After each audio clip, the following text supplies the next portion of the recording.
दरोगा साहब, मेरा कंप्लेंट लिख दीजिए दरोगा साहब, इस लड़के के खिलाफ कार्रवाई करिए, इसने मेरे साथ बहुत गलत किया, मेरा यौन शोषण किया, मेरे बच्चे को भी गिरा दिया है, मेरे से वादा करके मेरे से शादी भी नहीं किया, इसने मुझे बदनाम कर रहा है इंस्पेक्टर साहब। अच्छा, वो सब तो ठीक है, तुम्हारे पास क्या सबूत है? जो शारीरिक संबंध बना है उसका तुम्हारे पास कोई वीडियो है? जो बच्चा गिराया है तुम्हारा, उसके लिए तुम्हारे पास कोई फोटो और वो दवा का है प्रेस्क्रिप्शन? या अगर तुम्हारे से पैसे उसने लिए हैं तो पैसे का ट्रांजैक्शन हमें दिखाओ।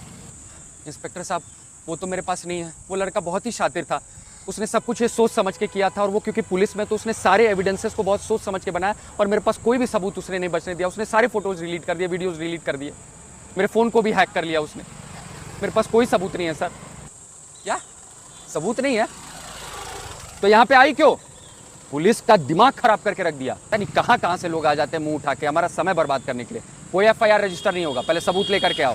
अगर किसी ने आपको एक बार धोखा दिया है ना, तो उसका मतलब ये नहीं कि आप उससे बार बार धोखा खाएं, क्योंकि उसकी प्रवृत्ति होगी कि वो आपको बार बार धोखा देगा। जिस तरीके से समुद्र का एक घोंट पानी आपको ये बता देता है कि वो पूरा समुद्र जो है वो खारा होगा, उसके लिए आपको पूरे समुद्र के पानी को ग्रहण करना आवश्यकता नहीं है। उसी तरह हमेशा याद रखें कि जब किसी इंसान की ऐसी प्रवृत्ति हो जाती है ना धोखा और फरेब करने के लिए, तो उसकी प्रवृत्ति वहीं रहेगी, क्योंकि वो ईमानदार कभी भी नहीं था आपके साथ। आज एक ऐसे ही मुकदमे में हम यहाँ पर आए थे और ऐसे ही हमारे क्लाइंट को परेशान किया जा रहा था, क्योंकि उसके पास कोई सबूत नहीं था, उसके पास कोई प्रूफ नहीं था, क्योंकि लड़का बहुत ही शातिर था, वो ऑलरेडी पुलिस में था, तो उसको पता था कि किस तरीके से मैनिपुलेट करना एविडेंसेस को, और उस बेसिस पर पुलिस कुछ भी कार्रवाई नहीं कर रही थी और उनको प्रॉब्लम फेस करना पड़ रहा था। आज एक ऐसी परिस्थिति में हमने कार्रवाई को आगे बढ़ाई। देखिए, कहीं भी जब ऐसी परिस्थिति बनती है जहाँ पर फिजिकल रिलेशन का किसी के पास प्रूफ नहीं रहता, जाहिर सी बात है प्रूफ कहाँ से रहेगा, क्योंकि किसी विक्टिम को ये थोड़ी पता है कि उसके प्रेमी जो है, जो उससे प्यार करने का वादा कर रहा है, उसके साथ फरेब कर रहा है और कल को धोखा देगा तो वो उसे वीडियो बना के रखे। ना ही जो उसके बच्चे को गिराया गया था विक्टिम को, हमारी क्लाइंट को, उसका उसके पास कोई टैबलेट्स या प्रूफ था, क्योंकि पहले की बात थी, और ना ही जो पैसे का ट्रांजैक्शन था वो ऑनलाइन तो हुआ नहीं था, कैश में हुआ था तो वो भी नहीं था। तो इस आधार पर याद रखिए कि जब भी कोई यौन शोषण और कोई महिला के विरुद्ध अपराध होता है तो यह संज्ञेय अपराध कहलाते हैं, कॉग्निजेबल ऑफेंस,